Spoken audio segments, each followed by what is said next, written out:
All right, so thank you for tuning in to Chomp at the Bit. I am Kyle Edwards, of course. Now, I kind of waited a day to talk about the lockout because we know that they had their deadline, which was a Monday, 5. Then they pushed it out till Tuesday.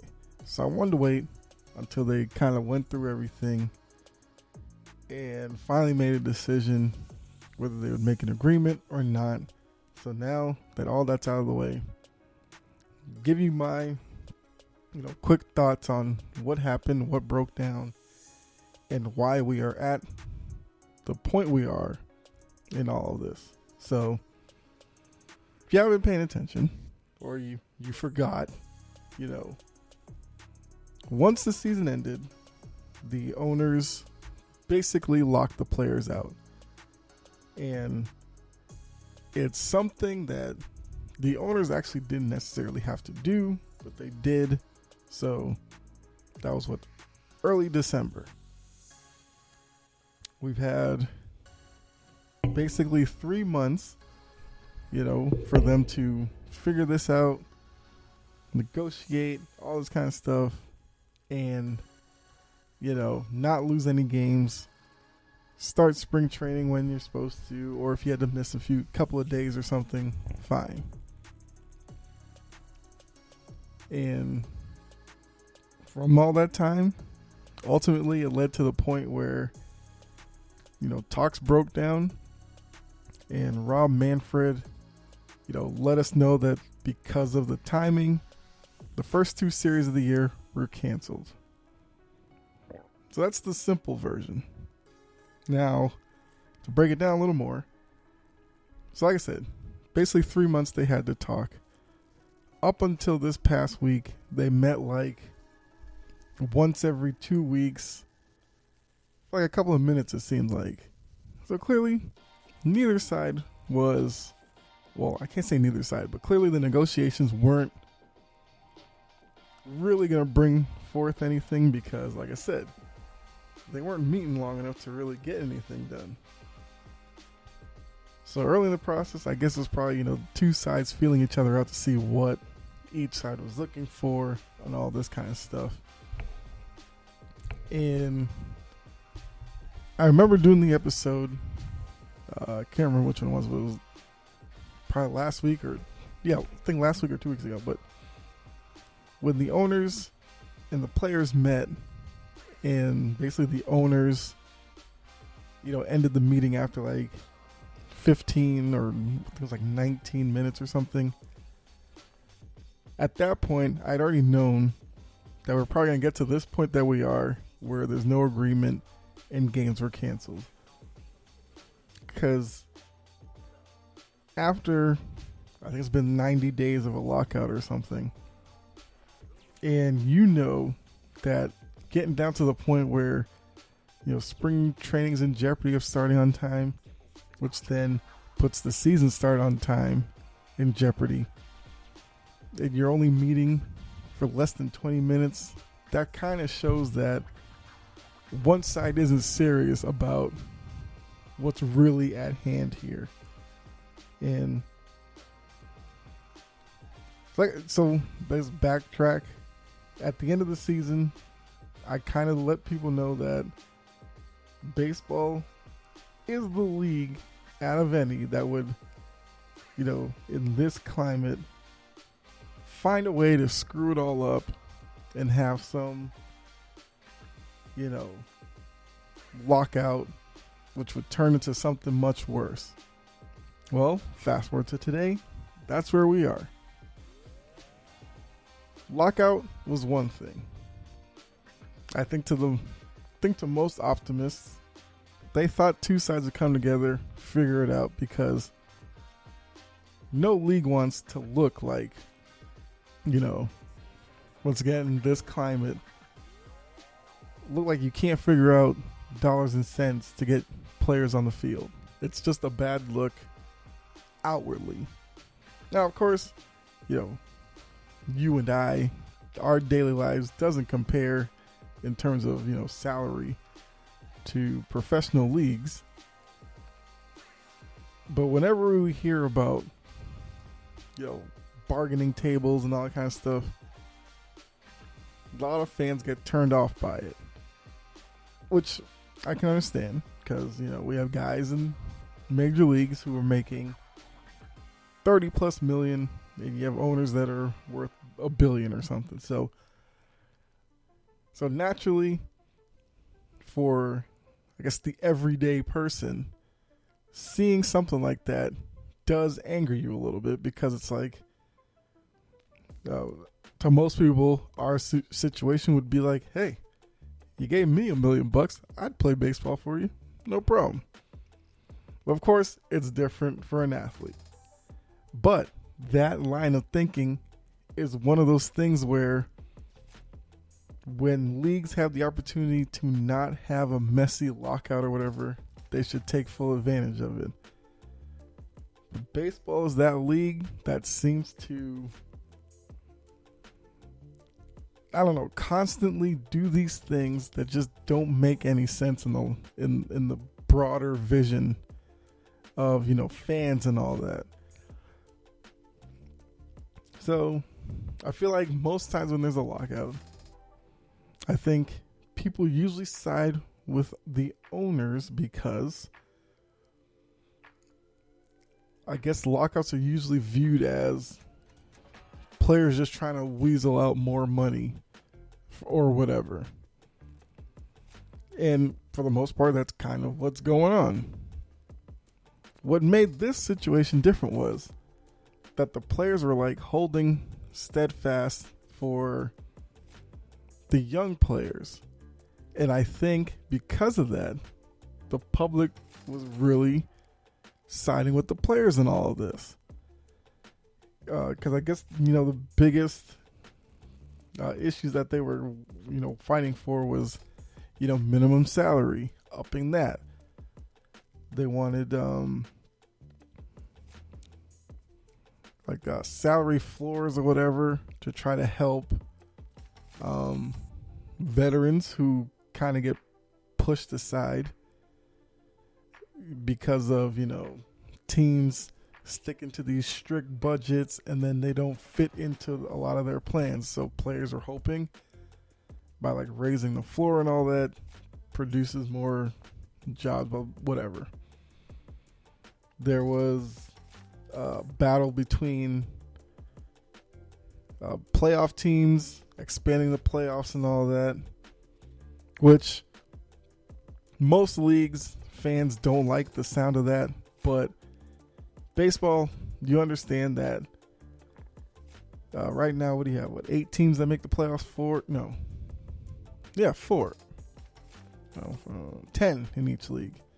Because you get your 3 division winners and then the 2 wild card. So you get 5 in each league that make the playoffs right now. Problem is, the way that baseball is currently constructed, by about maybe end of August, a lot of teams realistically know they're not in position to get a playoff spot. So now I do think this is something that the league wanted, and which makes sense, because to the owners, if you expand the playoffs, that increases the interest level of more fan bases, which then makes it more, likely that you make more money as a league. So I understood that. The part from that plan that became the sticking point was, I guess, the money pool for the players, I guess for the playoffs, where the players wanted a large number, owners wanted a smaller number. So that was a big fight in all of this. I mean, there's some other things, but I don't want to bore you with all these kind of details. Basically, what it came down to was the players at the top finally realizing, do something to help out younger players and veterans. That way, you don't have guys being just pushed out of the league once they reach a certain age because the owners don't want to pay them a certain amount of money or whatever now. And then for the younger players, also working on getting them up through the system faster, which is a big sticking point for the players because they wanted it, because they've seen several times where these teams, have these players in their organization. They have them down in the minors. You see it year after year. You go into the year, you hear about this top prospect, but the team refuses to bring them up because if they wait long enough, that by the time they bring that player up to the majors, they don't get, credited for a year of service. So that pushes out how long their rookie contract lasts, basically before they go to arbitration, which then means the team controls the player longer than they should. So the players are fighting for that, where have to do something about that because it's not right. And I can agree with that. And for the owners, it was, we're going to add teams, blah, blah, blah. I'm not going to make the, pool of money too big, but we're going to add teams to the playoffs. So with all of that, so kind of backtracking to the timeline, that sounds like a lot to go through. A lot of minor details and all that need to be figured out. So for me, 90 days of a lockout, these two sides should have been meeting. If you wanted to take a week after the lockout started to kind of gather together, get your bullet points together, fine. But from that second week of the lockout on, there should have been a sense of urgency between both sides to find times to meet up, start talking, all the bargaining, mumbo jumbo that goes on. These two sides basically waited until this past week to then go. From Manfred to be like, okay, Monday's the deadline, otherwise we're canceling games. So then everybody's looking at like, oh, so we have a week to figure this thing out. And then they started doing marathon sessions, negotiating with each other. Which, like I said, that's something they could have been doing weeks ago. And maybe at this point they would have been close enough to the point where maybe a deal would have been found somewhere. But now, sadly, for baseball fans that are listening, we have no agreement. That's one. No opening day. That's two. Opening day is a big deal in baseball because it's usually, a day that some kids miss school and all that just to go to it, just to see their team play, root for their favorite player or whatever. That's gone. The language of the first two series being canceled, meaning there's no makeup, so now 162 games is now, I think it's like 6 games they lost so far, so it's down to 156. Side note, I'm kind of okay with a shorter schedule. No, that's never going to happen because owners aren't going to give up money like that and players aren't going to give up money like that. So 162, whatever. So you're down to 156. And according to Manfred, with his little kind of state of where we are address after all of this, the players left, went back to New York, which I guess, that was all about, meeting with player reps and all that kind of stuff, and I guess trying to figure out what their next step is. And I think Manfred said the earliest that they could start negotiating again would be,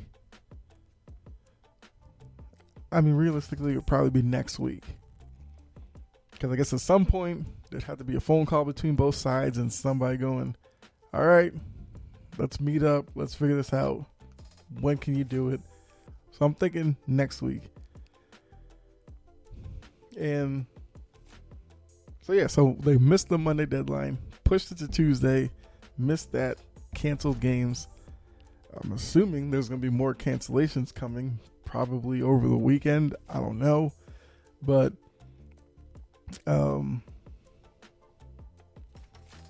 it's just an interesting point that we're at. I've said before, baseball is kind of hanging on by a thread, not in terms of like business model and all that, because they're making money, sure. But in the grand scheme of everything, they're not as popular as they once were. 1. 2, their fan base is probably the oldest out of any professional sport, which kind of is a problem for several reasons. But 3, this time that they're missing, where, remember, we're in that gap where there's no football, which is the most popular sport.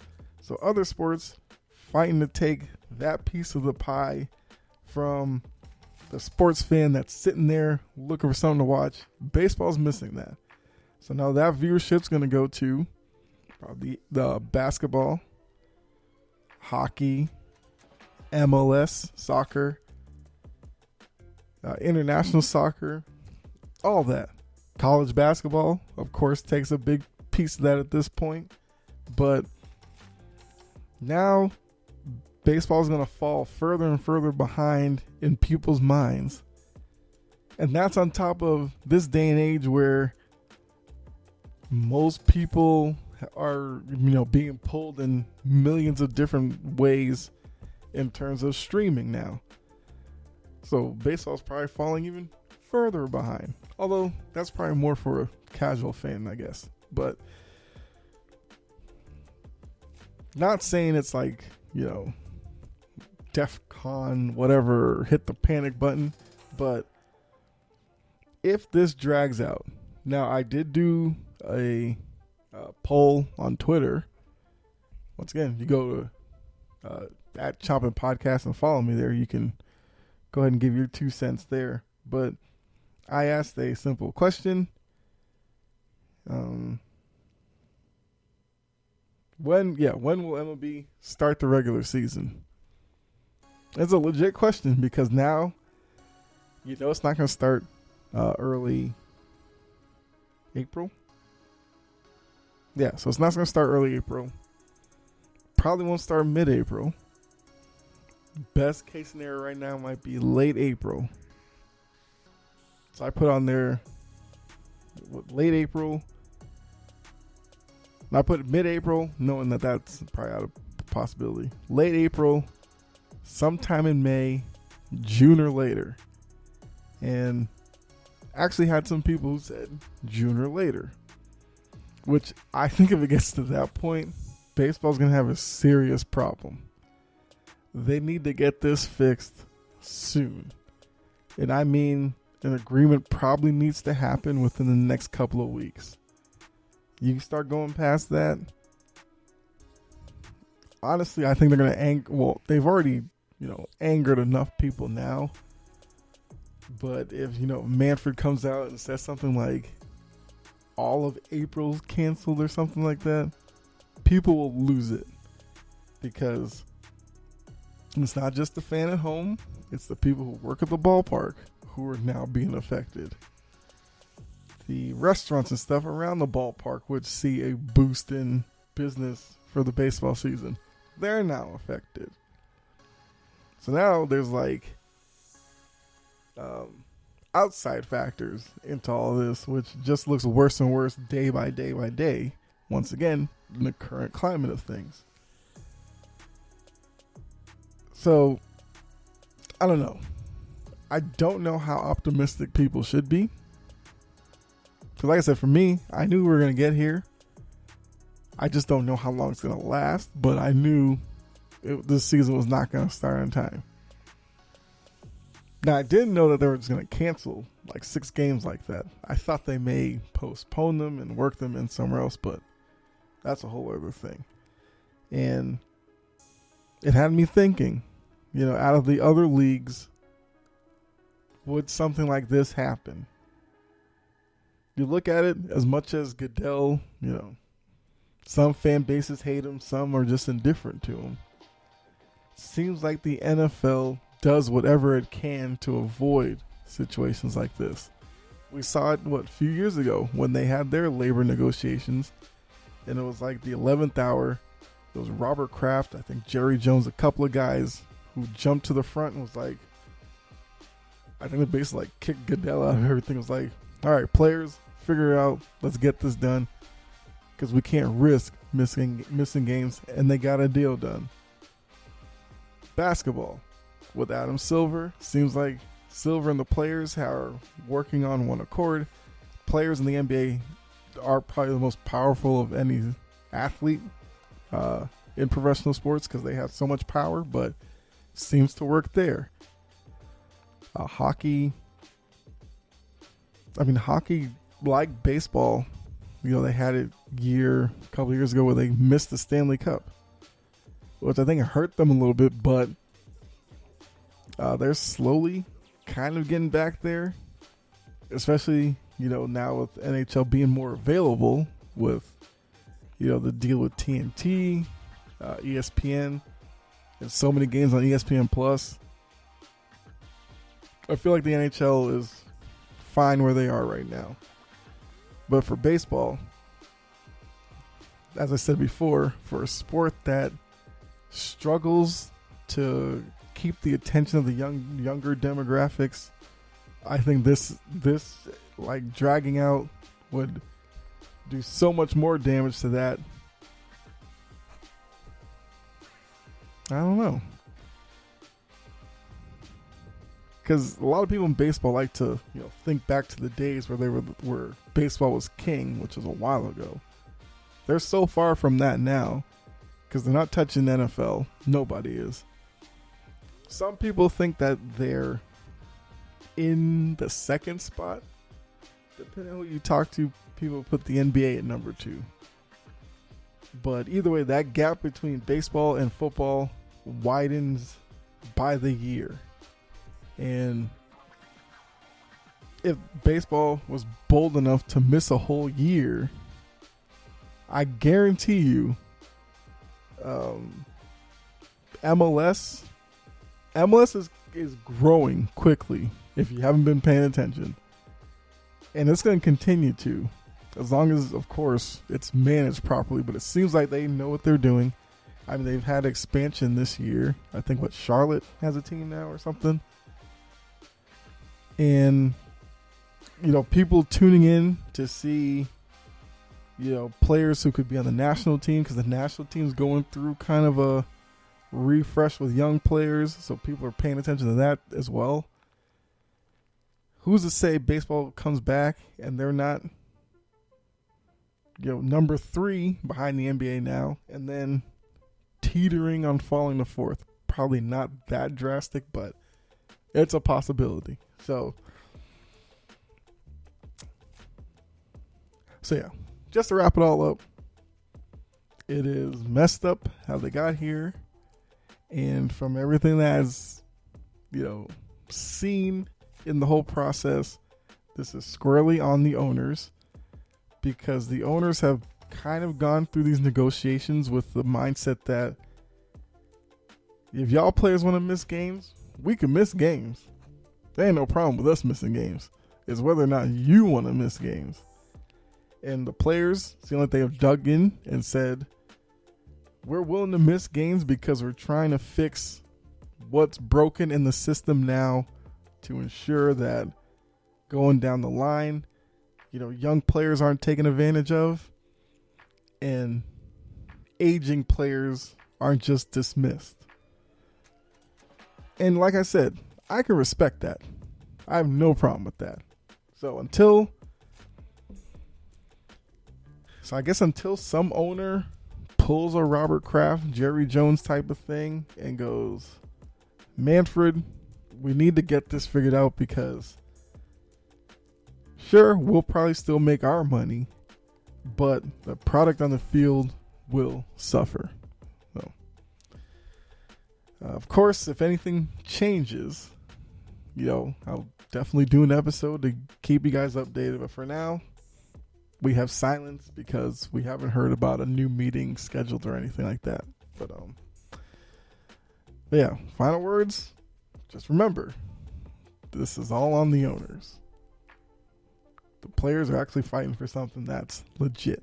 So definitely let me know what you think, about the whole situation. Whose side are you on? I mean, I said it's on the owners, but if you don't agree, let me know. And as I said with the poll, let me know, in the comments, whatever. When do you think opening day will happen? Hopefully you guys are staying optimistic and think it's going to be still in April at some point, but let me know. And if you're a baseball fan, how angry are you at this moment? Let me know that as well. But thank you for tuning in. Hopefully you enjoyed the episode. And as I always say, be safe out there. God bless. I'll catch you in the next episode. All right. I'm out.